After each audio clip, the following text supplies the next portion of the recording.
CTET EVS में अगर आप 30 में से 30 स्कोर करना चाहते हैं तो ये सीरीज आपको पूरी फॉलो करनी चाहिए।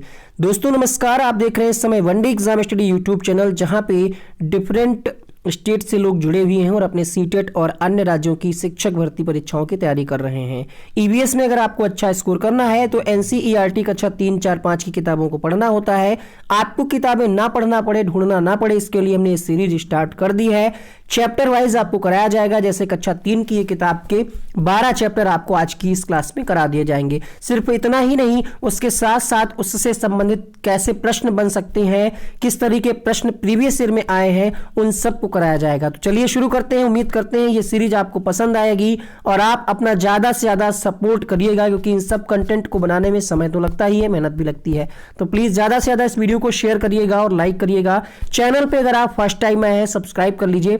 इसके अलावा बता दें, हमने डिटेल वीडियो पापा वीडियो बना रखा है ईवीएस का।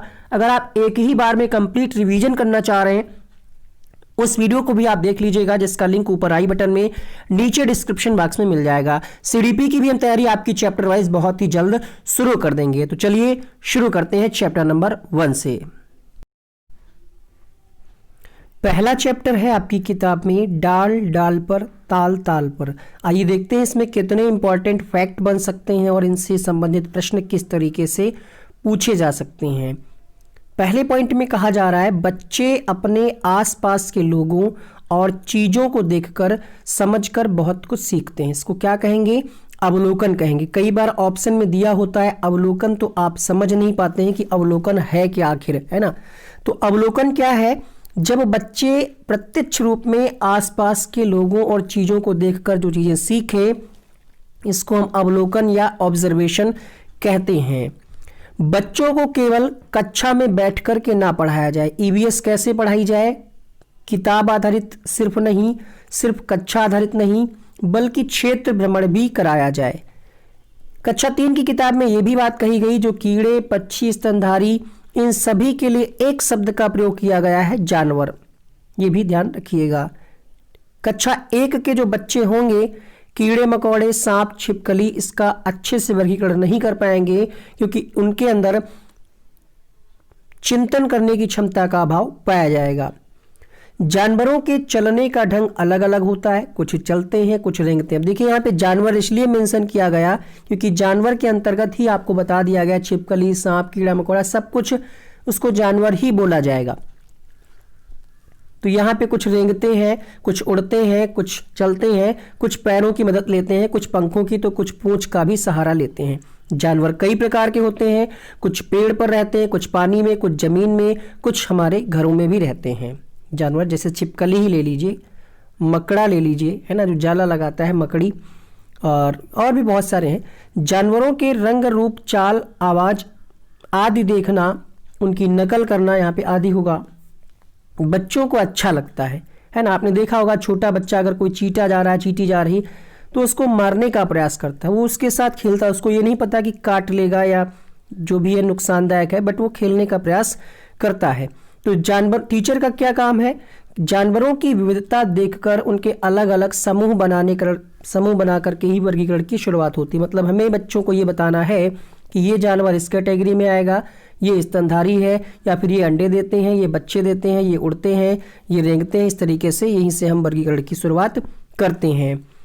बच्चों को सृजनात्मक गतिविधियां जैसे उंगलियां अंगूठे पर लगा 8वें पॉइंट में आपसे ये कहा जा रहा है कि बच्चों को सृजनात्मक गतिविधियां जैसे उंगलियों और अंगूठे पर रंग लगाकर चित्र बनाना अच्छा लगता है। बच्चों को अलग अलग तरह के डिजाइन बनाने के लिए प्रोत्साहित किया जा सकता है। इसका मतलब है प्रोत्साहित करना है। आप टीचर हैं तो आपको ये सारे कार्य करने हैं, बच्चे को प्रोत्साहित करना है।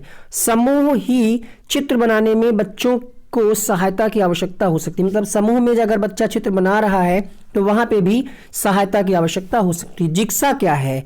जिक्सा में किसी चित्र के ऐसे टुकड़े होते हैं कि उनको मिलने के लिए, उनको मिलान के लिए बहुत ज्यादा दिमाग लगाना पड़ता है। क्रम में लगाना बच्चों के अनुभव पर निर्भर करता है। जैसे चूहा चिड़िया से छोटा भी है, हो सकता है, और बड़ा भी। तो यहाँ पे बच्चे को अपना दिमाग लगाना पड़ेगा, तर्क लगाना पड़ेगा कैसे। अब जिक्सा यहाँ पे आप देख सकते हैं एक प्रकार का खेल है, गेम है, आपने अपने आसपास देखा होगा, या फिर आप अगर कहीं गए हैं शॉप वगैरह पे किसी के लिए गिफ्ट वगैरह परचेज करने, तो वो दिखाता है इस प्रकार का गेम कि ये ले जाइए, अच्छा रहेगा। चैप्टर नंबर 2 की बात करें तो यहाँ पे कहा जा रहा है बच्चे पेड़ पौधों में पाई जाने वाली विविधता को देखकर महसूस कर पाते हैं कि यह वर्गीकरण का आधार बनता है। एक नाम यहाँ पे आप देख पा रहे होंगे, विष्णु चिंचालकर। ये कहाँ से संबंधित है? तो ये मध्य प्रदेश इंदौर के एक मशहूर पेंटर हैं, बढ़िया चित्रकारी करते थे। उनका नाम जरूर ध्यान रखिएगा, विष्णु चिंचालकर। कहाँ से संबंधित है? तो मध्य प्रदेश से। पेड़ पौधों की जानकारी बच्चों को अपने बड़ों अथवा किसान या माली से मिल सकती है। तो ये पेड़ पौधों की जानकारी मिलने के क्या है? स्रोत है। मतलब ये वातावरण से बच्चा अपने बुजुर्गों से, माली से, अपने बड़ों से ये जानकारी प्राप्त कर सकता है। तो यहाँ पे टीचर क्या करे, बच्चों को कैसे मोटिवेट करे कि वो उनके प्रति, मतलब पेड़ों पौधों के प्रति बच्चे का लगाव बढ़े। तो बच्चों को एक पेड़ से रिश्ता बनाने के लिए प्रेरित किया जा सकता है। इससे पर्यावरण के प्रति उनका लगाव या रुचि बढ़ेगा। चैप्टर नंबर 3 है पानी रे पानी।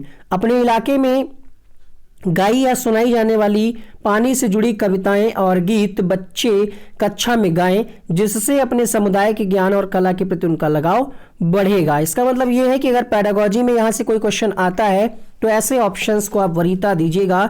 आपसे अगर पूछ ले कि कविता और गीत सुनाने का क्या उद्देश्य है कक्षा में, तो समुदाय के ज्ञान और कला के प्रति उनका लगाव बढ़ेगा, ये मुख्य उद्देश्य है अकॉर्डिंग टू एनसीईआरटी। फिर कहा जा रहा है भेदभाव जैसे विषयों पर बच्चों से चर्चा करने पर उनमें क्या होता है? उनमें संवेदनशीलता बढ़ती है। चैप्टर नंबर 4 हमारा पहला स्कूल। तो बच्चों का पहला स्कूल क्या होता है? परिवार होता है। क्यों होता है? क्योंकि बच्चे सबसे पहले परिवार से ही सीखना शुरू करते हैं। परिवार में हम एक दूसरे से बहुत कुछ सीखते हैं। बच्चों से अपने परिवार वालों के हंसाने, गाना गाने के तरीकों के बारे में भी कक्षा में चर्चा की जा सकती है। इससे वे परिवार की खास बातों को वो जान सकेंगे बच्चे कि हमारे परिवार में या हमारे समाज में क्या क्या खासियत है। चैप्टर नंबर 5 है छोटू का घर। चैप्टर वाइज यहाँ पे आपको कराया जा रहा है, जितने भी इंपॉर्टेंट पॉइंट है उन्हीं को रखा गया है, जिससे आपकी परीक्षा में प्रश्न बन सकता है। तो वीडियो को एक बार लाइक करिएगा। पहला पॉइंट है यहाँ पे मकान कब घर बन जाता है, इस पर कक्षा में चर्चा करने से बच्चे मकान और घर के अंतर को समझ पाएंगे। बच्चों से उनके घर की बातचीत को संवेदनशीलता से करने की जरूरत होती है। घर अलग अलग तरह के होते हैं, ये बात ध्यान में रखते हुए बच्चों से कमरों की बजाय घर के हिस्सों का प्रयोग किया जाना चाहिए। बच्चों से घर सजाने की प्रक्रिया पर बातचीत करने से उसमें स्थानीय सामग्री उपयोग तथा त्योहार मनाने के महत्व को भी जानकारी बताई जा सकती, मतलब उनको अवगत कराया जा सकता है, भरा जा सकता है। आगे बढ़ते हैं चैप्टर नंबर 6 पे, खाना अपना अपना। यहां से जरूर एक प्रश्न आपकी परीक्षा में आएगा, इसके नोट्स जरूर बना लीजिएगा। बच्चे खुले माहौल में अपनी बात बेझिझक कहते हैं। एक दूसरे के बारे में सुनकर हम अपने खाने से जुड़ी संकुचित सोच से हट सकते हैं। इससे दूसरों लोगों के बारे में हमारी समझ बढ़ेगी। बच्चों से संबंध बनाना और ऐसा वातावरण बनाना जरूरी है जहां उनकी बात संवेदनशीलता से सुनी जाए। कई बार यहां से प्रश्न आया है कि एक अध्यापक जो है ऐसा ऐसा कर रहा है, तो निम्नलिखित में से कौन सा विकल्प सही होगा?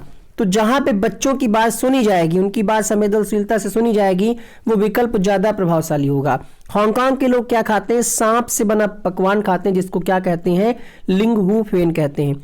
कश्मीर के लोग क्या खाते हैं? तो सरसों के तेल में बनी मछली खाते हैं। आगे बढ़ते हैं। केरल में 2 चीजें लगती हैं, क्या? नारियल और टैपियोका, इसको कसावा भी कहा जाता है। गोवा में लोग क्या खाते हैं? नारियल के तेल में बनी समुद्र की मछली खाते हैं। केरल के लोग नारियल में डली हुई किसी भी करी के साथ उबला हुआ टैपियोका खाते हैं। यहां से एक प्रश्न हर बार पूछा जाता है। चैप्टर नंबर 7 की बात करें, इसमें कहा जा रहा है बिन बोले बात, अर्थात जिन घटनाओं को बच्चे समझ पाए, जिससे वे स्वयं को जोड़ पाए, उसी को ही चुनना चाहिए। यहाँ पे जोड़ होगा। स्कूल में सभी को एक दूसरे से कुछ ना कुछ सीखने का मौका मिलना चाहिए। जो बच्चे सुन नहीं सकते, उन्हें स्कूल में इशारों से बात करके भाषा सिखाई जा सकती है।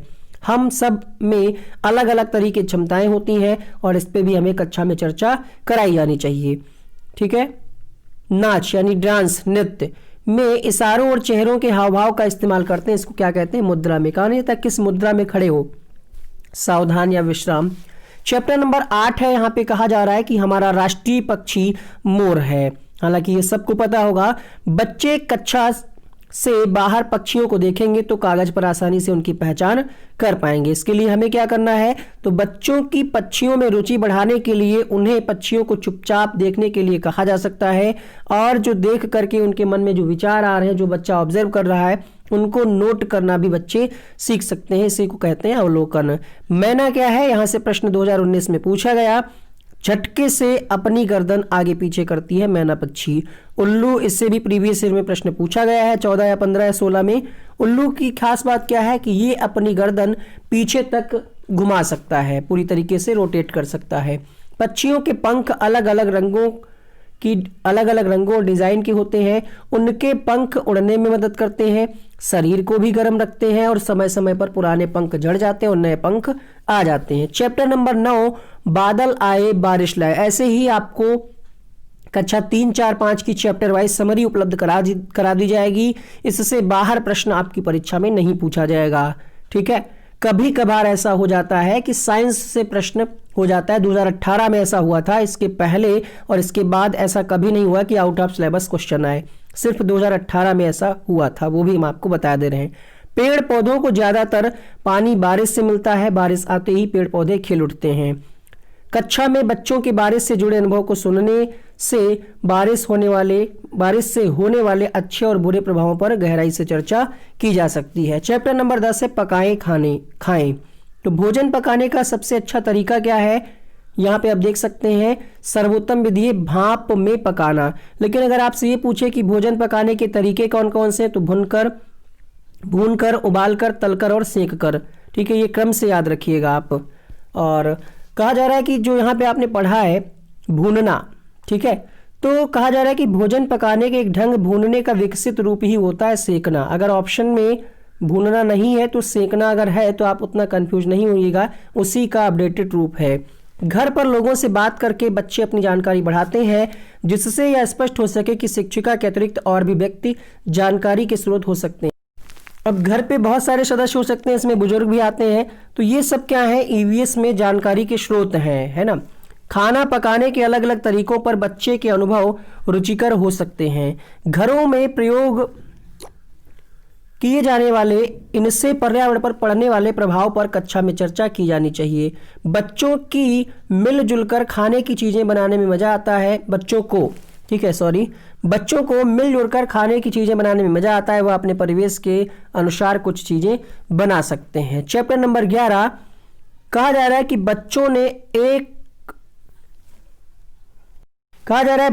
कई वाहनों को या तो वास्तव में देखा होगा, या तो फिल्मों में, या तो किताबों में देखा होगा। इससे क्या है, ये सभी अनुभव बच्चों से चर्चा करने में मदद करेंगे। मतलब अगर हम इन चीजों को डिस्कस करें कक्षा में तो बच्चा सीख पाएगा, वास्तविक जीवन से जोड़ करके समझ पाएगा। बच्चों को प्राप्त जानकारी पर आधारित चर्चा बच्चों को वाहनों में आए बदलाव को समझने में भी मदद करती है। जैसे वाहनों में जो बदलाव होते रहते हैं तो उस पर भी हमें चर्चा करनी चाहिए।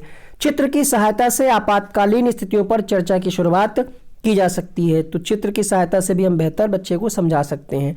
चैप्टर नंबर 12 पाठ पढ़ने से पहले यदि बच्चों को ध्यान से चित्र देखने और समझने का मौका दिया जाए तो उनमें चित्र अवलोकन का कौशल विकसित होता है। मतलब अगर आप पाठ पढ़ा रहे हैं उससे पहले बच्चों को मौका दिया जाए कि चित्र को देखें और समझें क्या क्या है, इससे क्या है, अवलोकन कौशल का विकास होता है।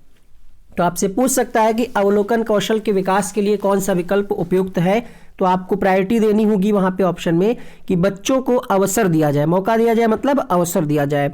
दूसरा पॉइंट है बातचीत के दौरान यह संदेश मिलना आवश्यक है कि सभी काम महत्वपूर्ण है, कोई काम छोटा बड़ा नहीं होता। यदि बच्चों द्वारा बताए गए कामों में लिंग विषमता दिखाई दे तो उनके कारणों पर कक्षा में चर्चा। यहां से प्रश्न हर बार आता है कि अगर भेदभाव हो रहा है तो क्या करना चाहिए, तो हमें उस पर चर्चा करनी चाहिए, बात करनी चाहिए। जितनी भी थ्योरी आपने पढ़ी है उससे संबंधित 15 क्वेश्चन आपको कराया जाएगा। क्वेश्चन नंबर 1 है जिक्सा क्या है? एक प्रकार का रोग है, एक प्रकार का खेल है, एक प्रकार का बीज है, या फिर इनमें से कोई नहीं। तो जिक्सा के बारे में हमने आपको बताया था, एक प्रकार का खेल है, पजल गेम होता है। आंसर जाएगा ऑप्शन नंबर बी के साथ। विष्णु चिंचालकर का संबंध किससे है? उत्तराखंड, मध्य प्रदेश, पंजाब, जम्मू कश्मीर। तो ये मध्य प्रदेश से संबंधित हैं। प्रश्न संख्या 3, कश्मीर के लोगों का मुख्य भोजन क्या है? नारियल के तेल में बनी मछली, सरसों के तेल में, टैपियोका के साथ मछली या फिर सांप का पकवान। क्वेश्चन नंबर 3, तो जम्मू कश्मीर के लोग जो है सरसों के तेल में बनी मछली को ज्यादा पसंद करते हैं।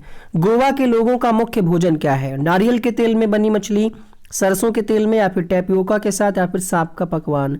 प्रश्न संख्या 4, गोवा के लोग, तो यहाँ पे आंसर जाएगा नारियल के तेल में बनी मछली, ये गोवा के लोगों को पसंद है। लिंग हु फेन कहाँ के लोगों का मुख्य भोजन है? गोवा, हांगकांग, जम्मू कश्मीर, भोपाल। तो ये हांगकांग के लोग लिंग हु फेन यानी सांप के मांस को लिंग हु फेन कहा जाता है और ये हांगकांग के लोगों का मुख्य भोजन है। हमारा राष्ट्रीय पक्षी क्या है? तो हमारा राष्ट्रीय पक्षी है मोर। आंसर होगा यहाँ पे ऑप्शन नंबर सी। नारियल डली हुई किसी भी करी के साथ उबला हुआ टैपियोका निम्नलिखित में से किस क्षेत्र का प्रिय भोजन है? क्वेश्चन नंबर 6 आपके सामने, आंसर होगा केरल। आइए बताते हैं आपको एनसीईआरटी में क्या कहा गया है। मैं केरल में रहता हूँ, मुझे सबसे अच्छी 2 चीजें लगती हैं, मेरे घर के आंगन में ही उगती हैं, एक ऊपर ऊंचे पेड़ पर, दूसरी जमीन के नीचे। तो ऊपर पेड़ पर क्या? नारियल और नीचे करी। तो ये है केरल की खास बात। नीचे दिए गए पक्षियों की कौन सी प्रजाति झटके से अपनी गर्दन आगे पीछे करती है? तो अभी अभी हमने आपको बताया मैना। क्वेश्चन नंबर 7, आंसर जाएगा ऑप्शन नंबर डी के साथ। नीचे दी गई सूची पर विचार करिए, कौन सा यहाँ पे दूसरे से भिन्न है?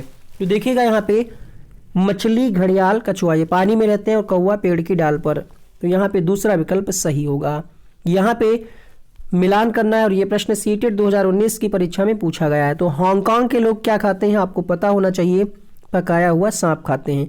केरल के लोग क्या खाते हैं? टैपियोका। और कश्मीर के लोग सरसों के तेल में मछली, और गोवा के लोग नारियल के तेल में बनी समुद्र की मछली। इसका आप स्क्रीनशॉट लेकर के लिख सकते हैं। छोला भटूरा तो कहीं भी खा सकते हैं आप। क्वेश्चन नंबर 10, निम्नलिखित समूह में से उस समूह को चुनिए जिसमें खाना पकाने के तरीके दिए हुए हैं। क्वेश्चन नंबर 10 ये भी आपने अभी अभी पढ़ा है। तो देखिए गूंथ करके कोई खाना पकाने का तरीका नहीं है, बेलना भी नहीं है और भिगोना भी नहीं है। तो एक ही ऑप्शन आपके पास बच रहा है, सेक कर, तल कर और भून कर। आंसर होगा ऑप्शन नंबर 4। ठीक है, यहाँ पे आपको हमने पढ़ाया था। निम्नलिखित पक्षियों में से कौन काफी हद तक अपनी गर्दन को पीछे घुमा सकता है? क्वेश्चन नंबर 11 आपके सामने। तो उल्लू जो है काफी हद तक पीछे घुमा सकता है। और झटके से पूछे तो मैना लगाइएगा। हमारे देश के नीचे दिए गए भाग में खाने की चीजें जैसे टैपियोका और नारियल को लोग अपने घर के आंगन में ही उगाते हैं और ये कहाँ से संबंधित है? प्रश्न संख्या 12। तो यहाँ पे क्वेश्चन नंबर 12 के लिए आप आंसर करेंगे केरल के साथ। उम्मीद करते हैं ये सारे प्रश्न आपको याद हो गए होंगे। 5 मिनट में 15 क्वेश्चन। ईवीएस का फुल फॉर्म क्या है आसान प्रश्न, फिर भी बहुत सारे लोग गलत कर देते हैं। ईवीएस का फुल फॉर्म, कई लोग एनवायरमेंटल साइंस लगा देते हैं, तो यहाँ पे आंसर जाएगा एनवायरमेंटल स्टडीज के साथ। पक्षियों के पंख के बारे में सही कथन चुनिए। तो जो पक्षियों के पंख होते हैं उड़ने में मदद करते हैं, शरीर को गर्म रखने में मदद करते हैं। तो आंसर होगा यहाँ पे ऑप्शन नंबर सी के साथ। भोजन पकाने की सर्वोत्तम विधि है? भाप में पकाना, धूप में पकाना, हवा में पकाना या फिर उबालकर पकाना? तो भोजन पकाने की सबसे अच्छी विधि क्या है? भाप में पकाना। तो ये था आज का वीडियो। उम्मीद करते हैं क्लास आपको ये पसंद आई होगी। अगर आप ऐसे ही और भी वीडियोस चाहते हैं तो चैनल को सब्सक्राइब कर लें, बेल आइकन को ऑन कर लें। ईवीएस की जिम्मेदारी हमारी, सीडीपी की जिम्मेदारी हमारी। संस्कृत भी हम आपको करा रहे हैं, हिंदी भी करा रहे हैं, इंग्लिश और मैथ में थोड़ा थोड़ा काम हो पाएगा। तो बस सपोर्ट करते रहिए, ऐसे ही वीडियोज़ आते रहेंगे। Thank you so much, wish you all the best.